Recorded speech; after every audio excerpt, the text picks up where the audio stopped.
Sunday Service, episode number 58. Feels good because we haven't been here doing a live stream on a Sunday night for a pretty long time.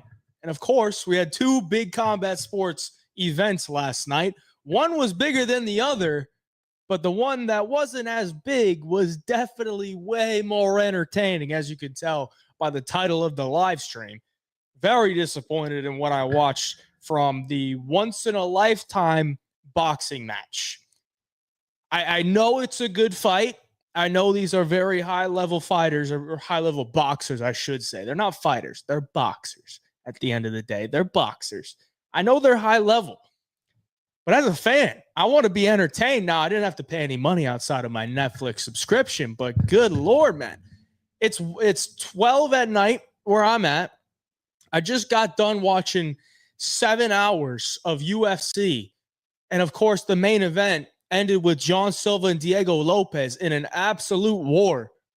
So I'm a little bit tired, but I'm also excited because I just watched a banger of a fight.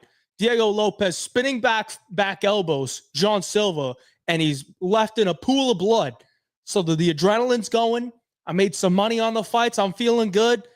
I got to wait a little bit before this Crawford Canelo fight, but I'm like, you know what? It's a once-in-a-lifetime fight, right? It's a once-in-a-lifetime boxing match, I should say, because it's not a fucking fight. It's a once-in-a-lifetime boxing match, so I'll stay up. What happened? Nothing but disappointment. Every time I try to watch boxing, I'm just disappointed. And there's going to be some purists, right? There's going to be some purists that will disagree with me and be like, well, you just don't understand the technicalities of boxing. And it's just, you just don't understand. This is so high level. It's so entertaining to watch.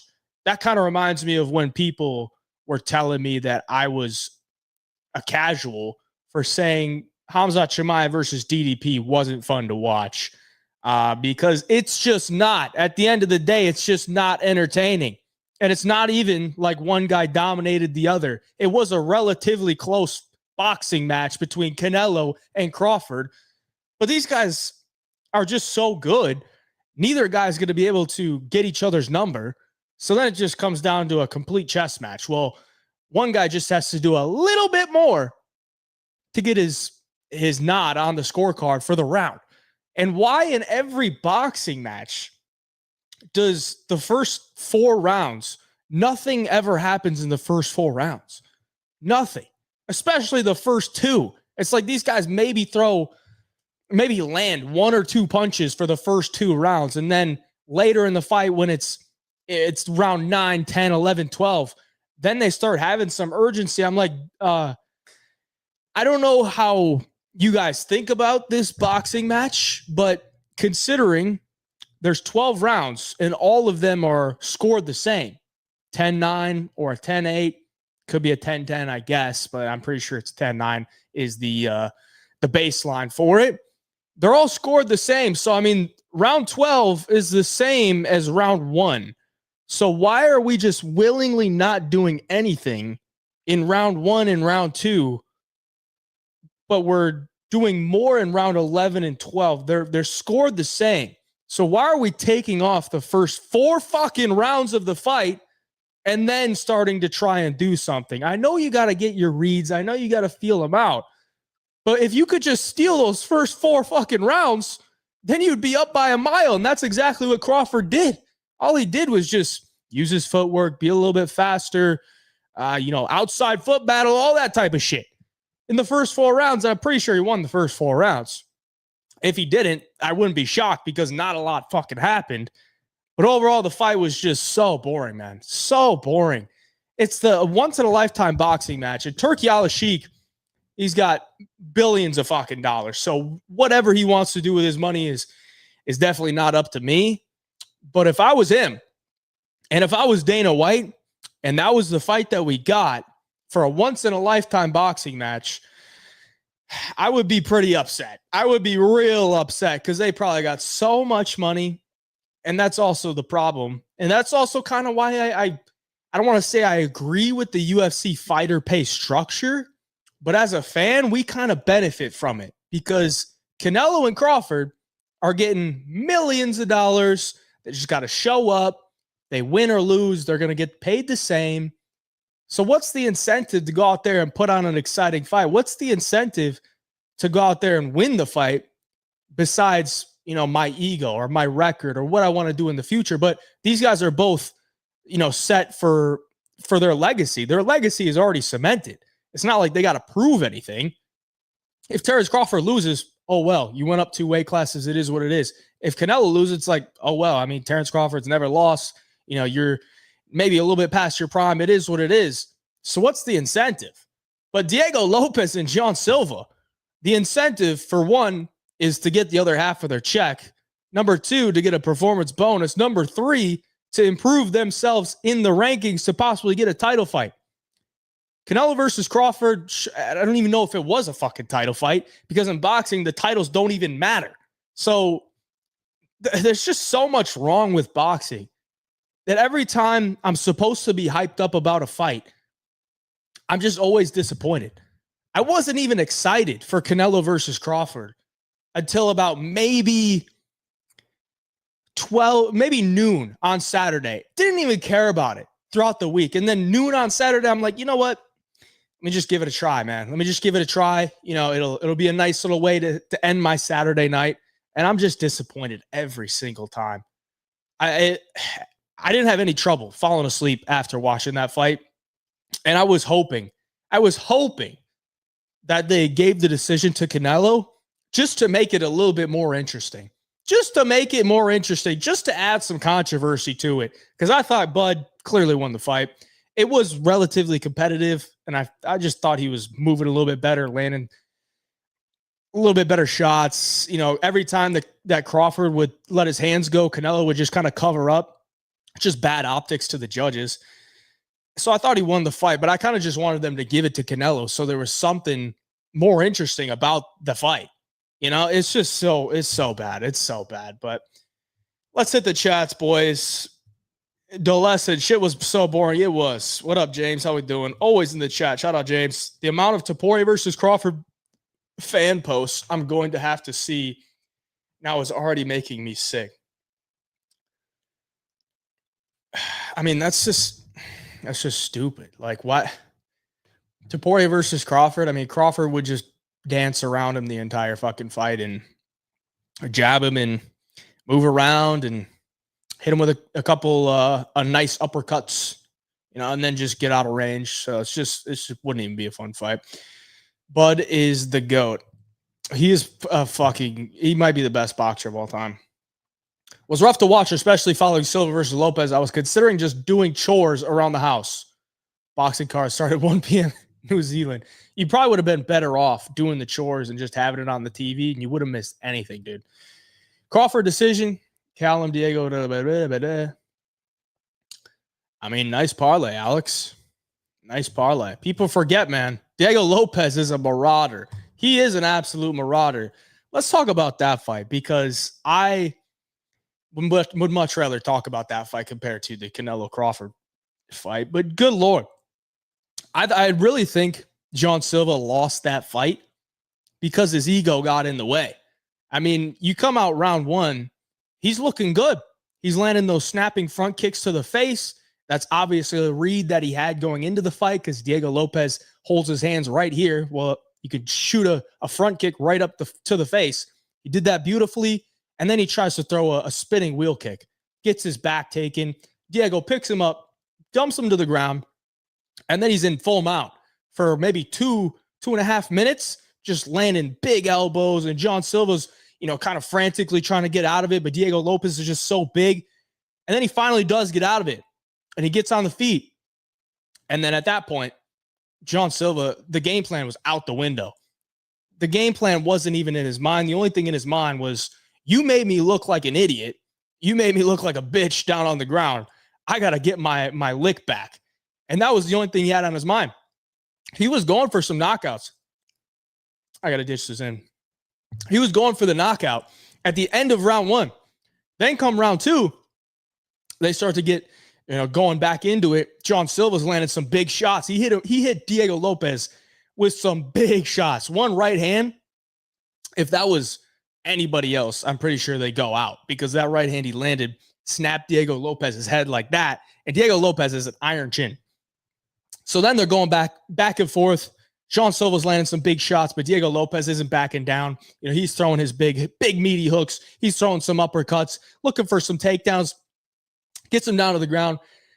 And Jean Silva keeps looking for that spinning back elbow, looking for the one knockout shot that he can land, because he's trying to knock this dude out at this point. He doesn't care if he's got to do it. I don't even think he really thought he could be knocked out. That's the problem with it. But he was going for the knockout in any way possible. Dude, you are the way better striker than Diego Lopez. And that was very evident when you guys were standing on the feet until he decided, you know, fuck this. I'm just going to take his head off. And then he paid for it. You know, Diego Lopez, I don't even know that it was like well-timed or anything. It looked like he was off balance to me and just kind of tried to get his hips back towards him. And he just kind of went like that and caught him on the head, split him open, got him on the ground. Jean Silva went down to the ground, and it was a good stoppage. I didn't think it was a bad stoppage by any means. It was a good stoppage to me. But I'm pretty sure if you're playing a video game and you have Jean Silva and you can control his ego in that fight, he knocks out Diego Lopez. He knocks him out. He knocks him out, dude. Because he was in the worst position possible against Diego Lopez, and he got out of it. The worst case scenario happened in that fight for Jean Silva, and he got out of it. And then he got back to the feet, and if he just would have stayed calm, didn't let the dog out in him, if he just stayed calm, more technical, use his timing, use his striking, I guarantee you he would have won that fight. But that's not what happened, and that's part of the game. So I'm not making excuses for him, but I do think he gave that one away because he fought with his ego. Oh, Alex, how we doing, brother? I compare boxing and UFC to liquor and wine. One's supposed to be more elegant than the other. That is true. But most of the time, liquor is more entertaining. I can 100% say that. Feels like a strategic masterclass for Dana. Makes us MMA fans appreciate the cards they put on. You could be onto something, but I don't think it's the case. I mean, I could think of probably 10 fights off the top of my head that I've seen on UFC prelims or fights on the main card of an Apex fight night that are 100 times better than what I watched between Canelo and Terrence Crawford. That's what it comes down to. Right when Gene found the flow state, he decides to start brawling. Fucking it. Dude, he was flowing nicely. Like, it was at that point, I was like, oh, dude, like, now they're on the feet. Jean Silva defended the worst position possible. Like, he's going to be ready for the takedown now. He should be able to knock him out real quick, or at least just you just keep piecing him up as the fight goes on. And then fought with his ego, man. That's the worst way to lose, because you know that you're better than that too. All the big boxing fights are boring. They all go to decision except when Crawford destroyed Spence and Usyk destroyed Dubois. MMA by far is superior for entertainment. I will say this though. Heavyweight boxing is at least a little bit better because they're not as fast, they're not as elusive, and they hit harder. So, I mean, you can get, some knockdowns. You can get guys getting tired as well. Like Canelo and Bud Crawford are not going to fold over to a body shot. They're just not. I mean, Canelo hit Crawford with some big body shots, and it doesn't even phase him. So, I mean, it's just that high level of a boxing match that there's nothing really that could happen because they're both so good. And if you ask anybody that was there, anybody watching at home that isn't like a boxing purist, I would almost guarantee you they said, it wasn't really that great of a fight, or at least I kind of got disinterested. Or I guess maybe if you're in the arena, like, it was cool because it was such a large venue and you probably had some drinks in you, so it made it a little bit more fun. But yeah, it's just brutal. I saw Dana falling asleep ringside. I wouldn't doubt it. People forgot the meaning of 10-8 wasn't even close to a domination. If you're what are you talking about, Alex? Please elaborate, bro. You were right about Dumas throwing the fight. Well, he didn't really throw it, but I mean, he definitely. I don't want to say he definitely could have continued, but I think he probably could have, and just chose to take the route of, I got kicked in the nuts. Maybe if this ends in a no contest, the UFC will give me one more. You know, I think he kind of just wanted to have some leverage for the next fight or something. I don't know. Who's next for Lopez and Silva? I mean, looking at the rankings, man, Diego Lopez. If they give Diego Lopez Yair Rodriguez, like he's fucking killing Yair Rodriguez. I think maybe you could do Diego Mozar again. I mean, you can't do Diego versus Volk again. That wouldn't make any sense. And I think they want to do Lerone Murphy versus Volkanovski. So since Diego won, I mean, I don't know why you wouldn't do Movsar Evloev versus Diego Lopez too. Give him the rematch. Movsar Evloev's #1 contender. Diego Lopez just beat Jean Silva as an underdog. Took a very tough fight. I mean, not many people were probably being like, hey, yeah, I'll fight Jean Silva. So props to Diego Lopez. Give him Movsar Evloev. And then Volkanovski versus Lerone Murphy happens in December. You could do it on the same card. Diego Lopez versus Movsar Evloev in December. Last pay-per-view of the year. Makes sense to me. I think that's what you do. And then for Jean Silva, I mean, I really don't think you got to give him somebody behind him in the rankings. Like, he's ranked number 10. I think you could give him you could do Jean Silva, Arnold Allen. You could do Jean Silva, Josh Emmett. Pass the Josh Emmett test. I mean, I really don't think you need to do like Jean Silva, Dan Ige. Like, what's the point in that, dude? What is the point? You know, or what's the point in Jean Silva, Giga Chikadze? Just doesn't make any sense. I guess, you know, maybe if nobody's willing to fight him ahead of him, but and he wants to stay active. I've also seen better fights on boxing prelims than UFC pay-per-views as well, though. Yes, I guess, but I'm not watching the fucking boxing prelims. I can tell you that. Jean Silva round 1, my fault. Oh yeah, yeah. No, I mean, I wouldn't. I would maybe give Diego Lopez a 10-8 in round 1. He put some fucking damage on him. He landed like 40 significant strikes from the mount, dude. Like, you could probably give him a 10-8 there. But the problem is, like, when they were on the feet, it was relatively competitive. So there was like 2.5, maybe 3 minutes to where Diego Lopez had him in like a terrible spot.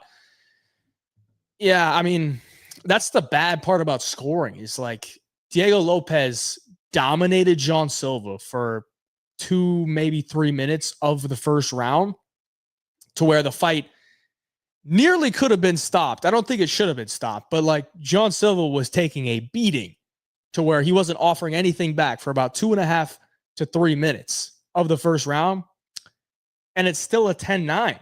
But if you look at the other fights where, you know, it's like this guy just barely won it, or it's a swing round where you don't really know who won, but you got to give a 10-9 to somebody, it's still scored the same. So I think you should maybe be given more 10-8s.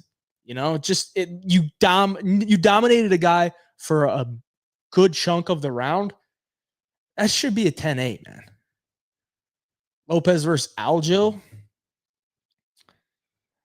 I would rather see Lopez versus Evloev, dude. Lopez versus Yair. I would rather see Yair versus Aljo and Lopez versus Evloev. I would much rather see that. Rematch on full camp for Lopez. Yeah, exactly. Full camp for Lopez versus Evloev. I've been an MMA purist for 20 years, but sometimes I got to turn off fights like that. Yeah, that's a terrible fight. That was a terrible, terrible fight. Just unbelievably bad. You hit Jared with the car. Yeah, let's actually talk about that because that's pretty fucked, dude. For one, as a UFC bettor, that's a crazy way to lose a bet.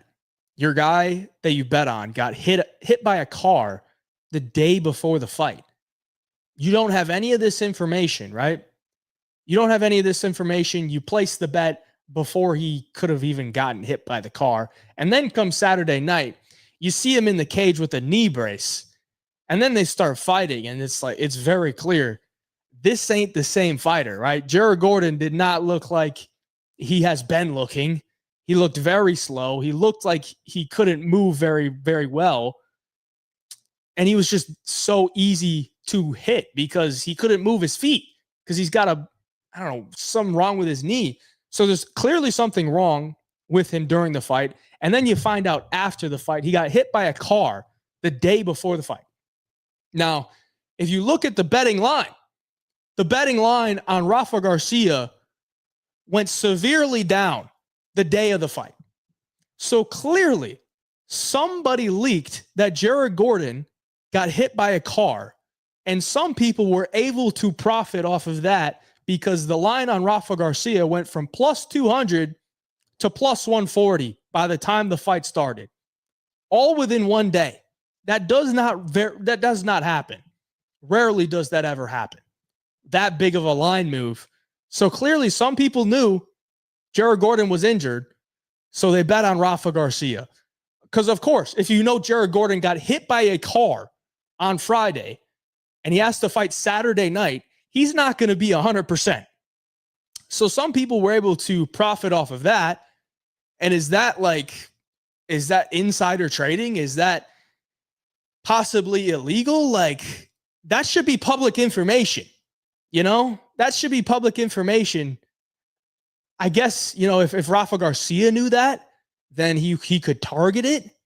But still, if some people know it, some people are able to profit off of it. What is this, man? This is literal insider trading. It should be public information.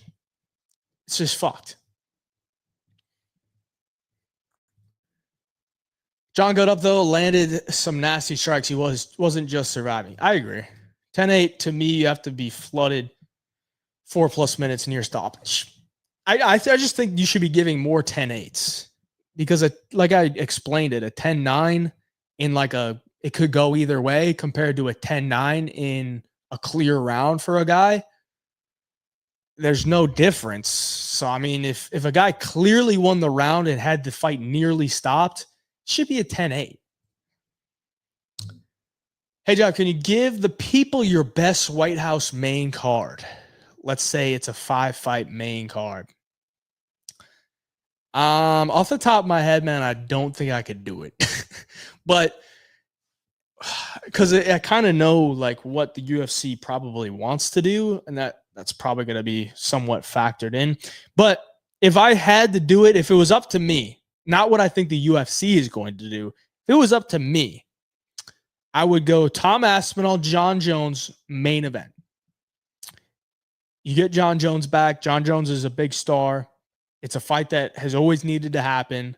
There's your main event. You have a U.S. fighter who's not the champion, but was a champion. Never lost, really. So you get John Jones in the main event against Tom Aspinall. Co-main event, you do Nate Diaz versus Conor McGregor. Actually, no, you probably have to do that main event. If we gotta restart this. If you're gonna do the best White House main card, you probably headline it with Nate Diaz, but it wouldn't be for a title. Fuck, dude. I mean, you're not gonna have Conor McGregor at a co-main event spot, but are you gonna put it as the main event and then have a heavyweight title fight in the co-main event? Let's just say there's no titles on the line. No titles on the line. Nate Diaz, Conor McGregor, main event. Co-main event, John Jones, Tom Aspinall. Featured bout. I'm trying to put an American in like all of them. Featured bout, Topuria versus Gaethje. Topuria versus Gaethje. Fourth fight. I don't want to put Strickland on it, dude. I don't want to put Strickland on it because it just wouldn't be that fun of a fight. I mean, I don't think Chimaev would get put on there.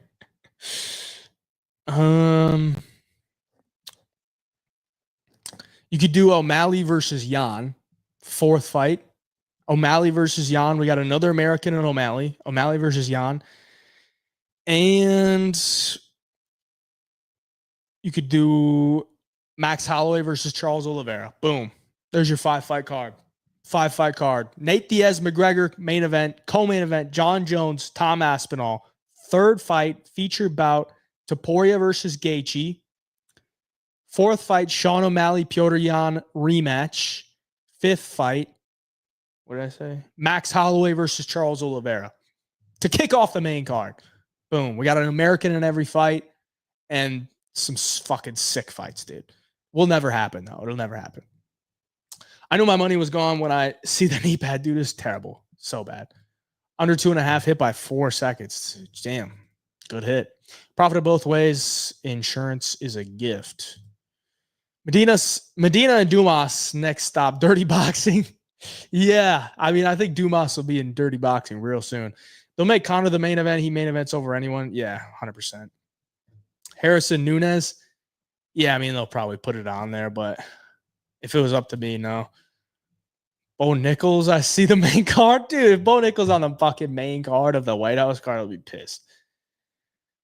Jonathan, how we doing, brother? Was that UFC Noche? And let me just say, wow, the card was solid besides the female fights. Yeah, the female fights, as always, fucking sucked.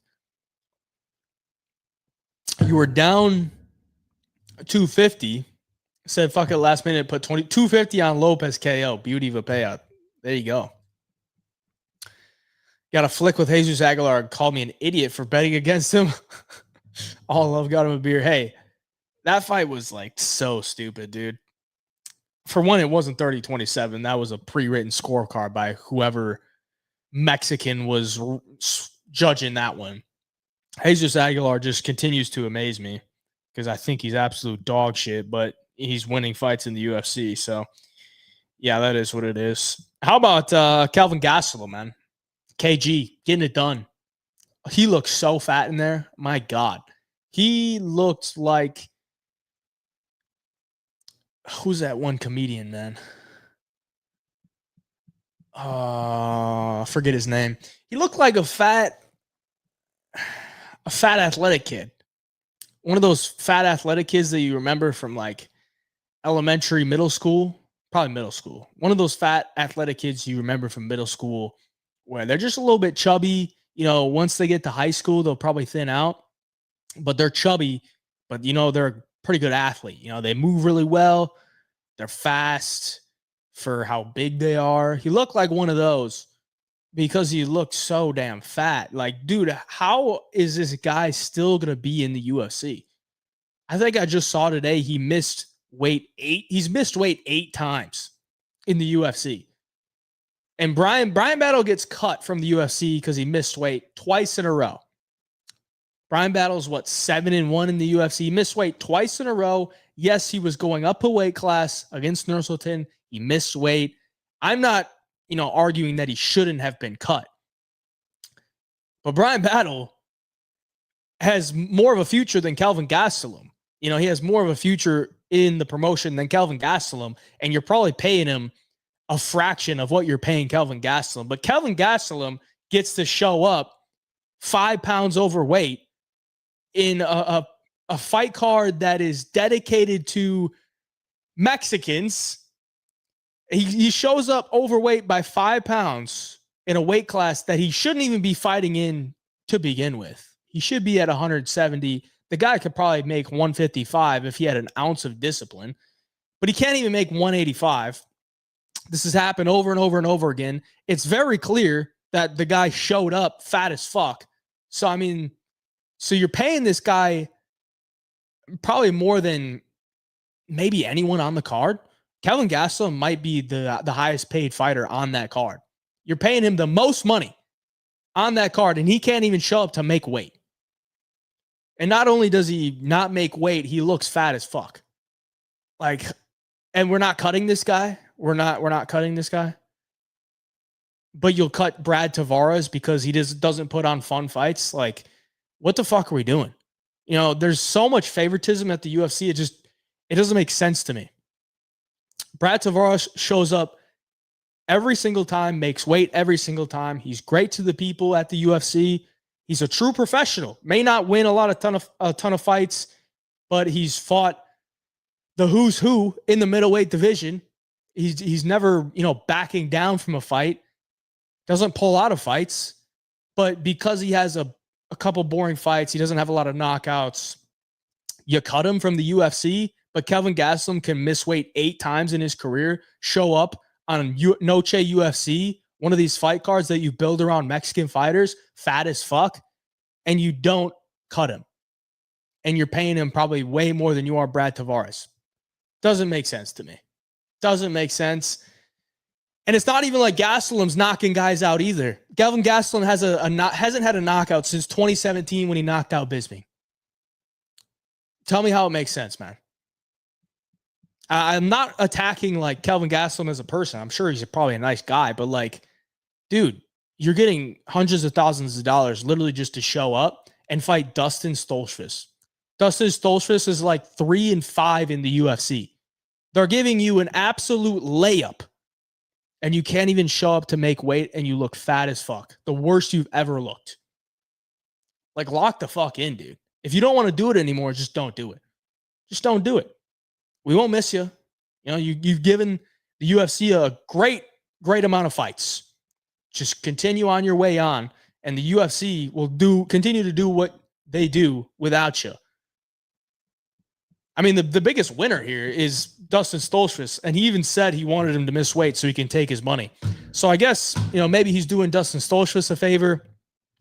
Maybe he just doesn't give a fuck. So, yeah, Kelvin Gastelum can see you later, bro. See ya. David Martinez really going to be ranked top 10 at bantamweight. Kid's not good. Yeah. What was Rob Font ranked? Was he number 9?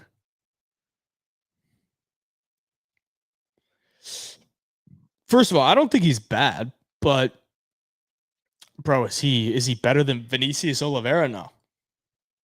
Is he better than Henry Cejudo? Probably not. Is he better than Kyler Phillips? No. Is he better than Montel Jackson? No. So, David Martinez has actually impressed me because that's a huge step up in competition. And he took it on relatively short notice, like the matchup. He took the matchup on relatively short notice. And he looked good. Didn't gas out. Was willing to throw down. He looked good to me. Like, I can't really knock him, but is he a top 10 bantamweight? Nah. Good call on Corey KO. We cashed. We did. We cashed nicely. Gastelum was hell at kickball. I don't know what that means. Have we talked about how much of a fraud Alice Pereira was? So glad I put my money on Rendon. She needs to go back to the regional scene. She's god awful. Yeah, what do you do with Alice Pereira, man? She's 19 years old.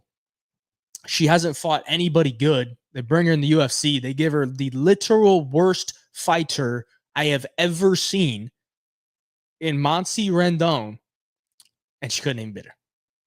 So if you can't beat the worst fighter on the roster in that weight class, where do you go from here?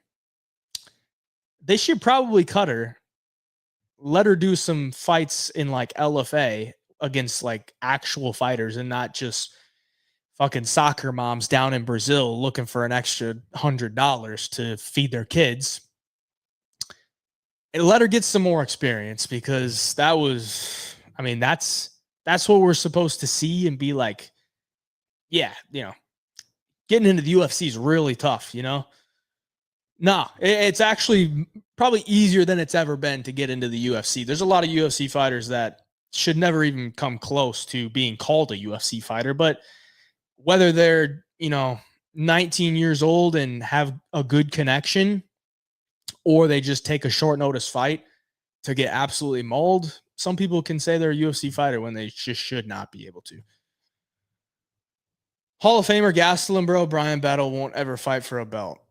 Kelvin Gastelum is a Hall of Famer because of one fight, bro. Put Michael Bisping on a shirt. Gastelum versus Kudalabi. Yeah, let Gastelum go to 205, man. Let him go to 205. Even though Lopez beat Silva, I say give him Yair so he can beat that pussy and show who's the true face of Mexico. I agree. I wouldn't be upset about that. I wouldn't be upset. Sup, Hayden? What are your super early leans for Malarkey versus Bedoya? Marco, why are you asking me about Jamie Malarkey versus Rolando Bedoya, bro? What a fight to throw out there. Bedoya is absolutely terrible. Jamie Malarkey has no chin. So I'm going to lean with Jamie Malarkey and McAuliffe and Oban Elliott. I'm going to lean with McAuliffe because I actually think he's quite good. Can grapple, solid kickboxer as well. I'm going to lean towards McAuliffe. Jones retired on June 21st, then literally 2 weeks later announced he was back in the testing pool. 2 weeks. He drops the belt, ducks Aspinall. Why isn't this scrutinized further? Well, I'll tell you this, Nicholas P. I would love to scrutinize it further, but once he retired, I was like, okay, see you later, bud, because I'm done, just trying to get more action into the UFC heavyweight division because it needed to move on from a guy that fought twice in the span of 2-3 years. Won the title against Cyril Gane and then didn't defend it until a year and a half later when it was against a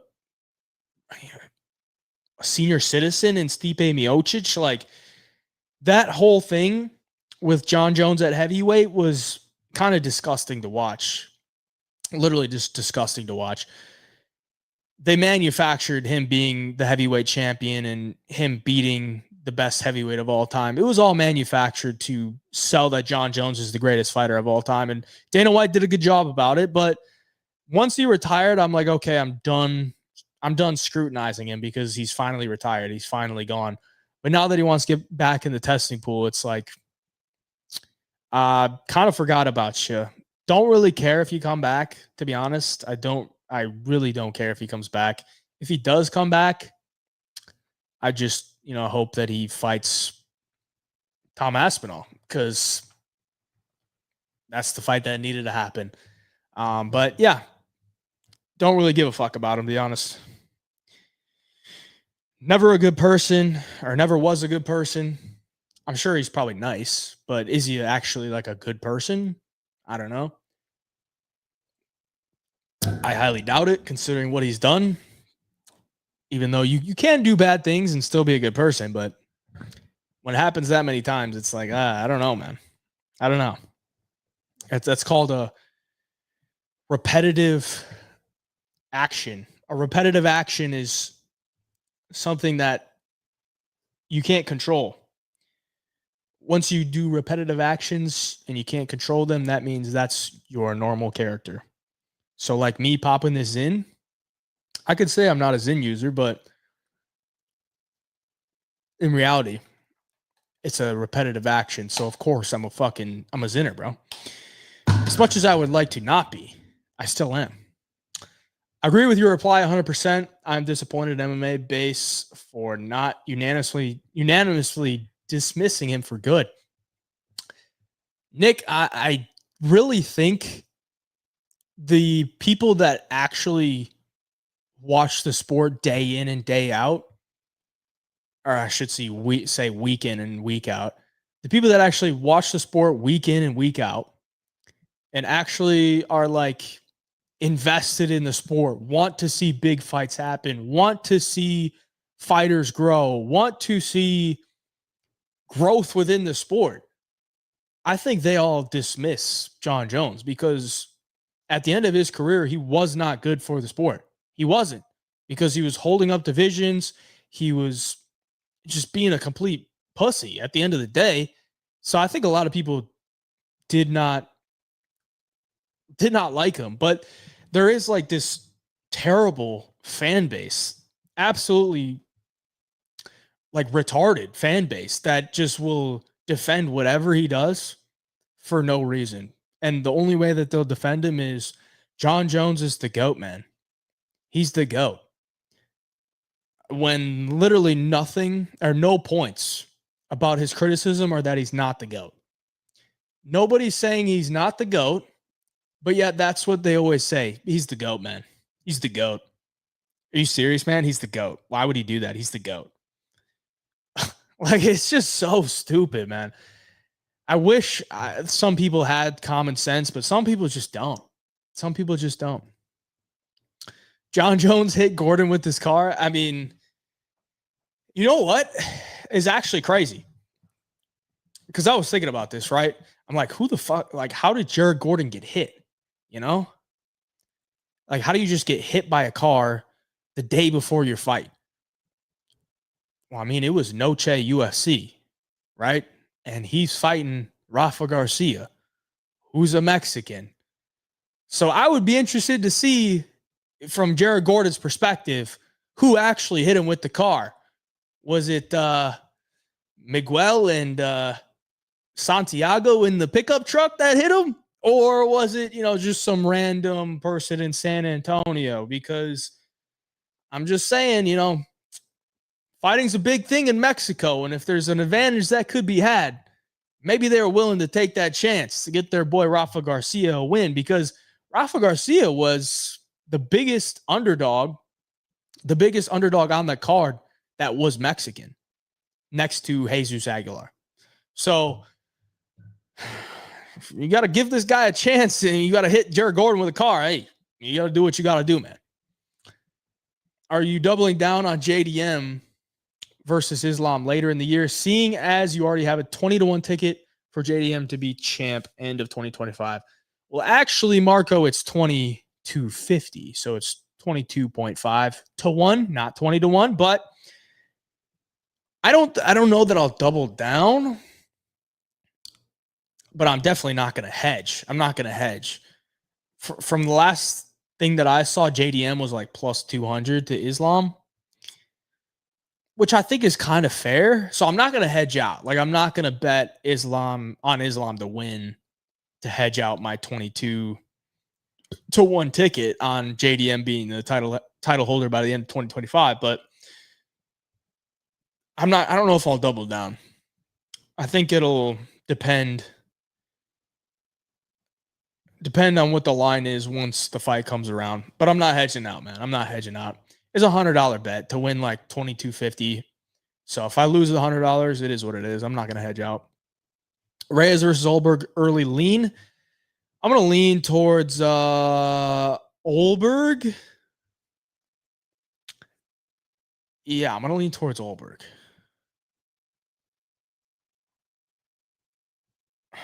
Hesitantly, though. Hesitantly. I'm going to have to watch a lot of tape on that because they're mainly strikers.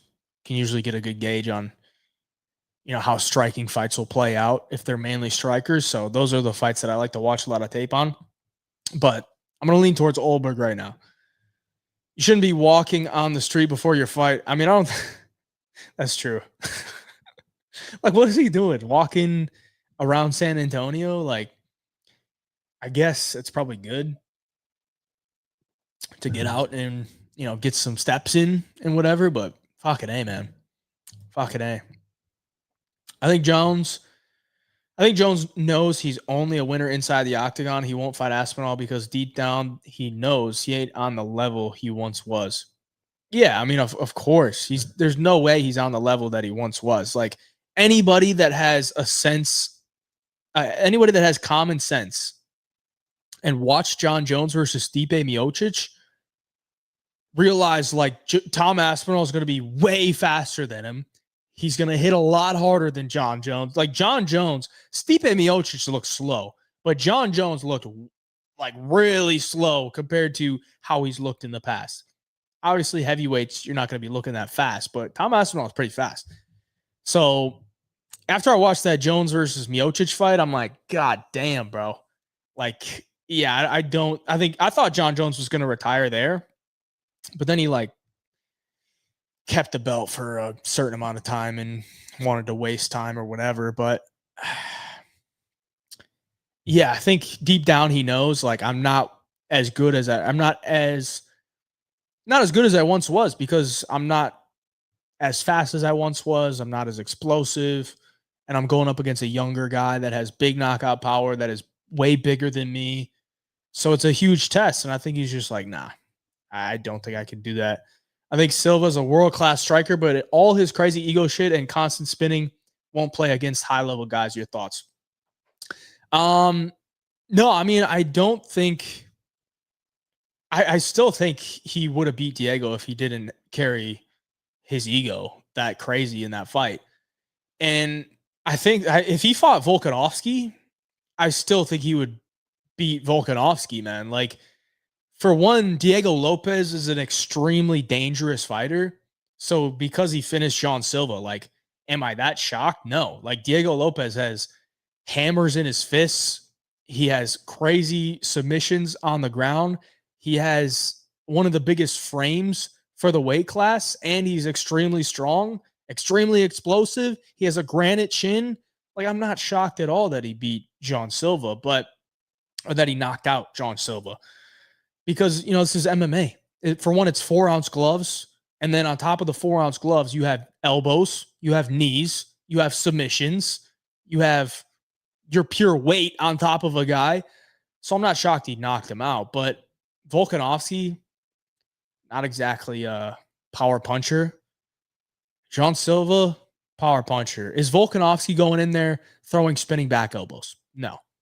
Is Volkanovski going in there picking dudes up, dumping them down, getting in the mount, elbowing them on the ground? Not really. So I think Jean Silva would still beat Volkanovski, honestly. Because what does Volkanovski like to do? He likes to stay at range and pick you apart from range with his footwork, with his feints. And Jean Silva is, I think, on his level when it comes to, elite world-class striking, especially counter-striking. And I think Jean Silva carries a lot of power. And we saw it. We saw it when Diego Lopez and Jean Silva were on the feet and they weren't just going back and forth. Jean Silva was piecing them up. What's next after Silva? Who do you match him up with? I think maybe Josh Emmett or Arnold Allen. I'm pretty sure that's exactly what I said, Jonathan. We talked about it earlier in the stream, but I think you give him Josh Emmett or Arnold Allen. Probably Josh Emmett, because I think Arnold Allen's coming off a win, right? The fucker just never fights, though. I don't know why Arnold Allen fights like once a year, maybe. That dude needs to get active. Arnold Allen lost, or yeah, he won to Giga. So that is what it is, man. I mean, he beat Giga, whatever. I think you give him Josh, because it'll be a good fight. Josh is durable. Josh could knock him out as well. I guess that's not an easy fight for Jean Silva. I'm not saying Arnold Allen is an easy fight, but Josh Emmett's like, he could beat him, but there's a danger factor with Josh Emmett. Arnold Allen, not as much. Not as much. All right, boys. We're almost at an hour. I'm going to go watch this Sunday night football game and see how it goes. We got Vikings and Falcons, but we got no UFC card this Saturday, so that sucks. But we got Contender Series. If you haven't checked out the Contender Series breakdown just yet, it's already out. Check it out on the channel. Go give it a like and make sure you're subscribed as well. Rocco 400 with another chat. Who's next for Hernandez? He's on a 4-fight win streak. I think it's 5-fight win streak if you're talking about Alexander Hernandez. He called out Michael Chandler, which was hilarious, honestly. But I think you give him somebody fringe ranking, like you could give him like a Ludovic Klein or something. That'd be a decent fight. Well said. If Silva just dials in on overthrowing, yeah, 100%, Aaron, 100%. All right, boys, I'm out of here. Cheers. Happy Sunday night. Good luck to you this week, and take it easy, as we got no UFC this Saturday. Very sad. Very, very sad. But we got UFC Perth the week after, and then we got October, which is insane month for UFC. Looking forward to that. Peace out, fellas.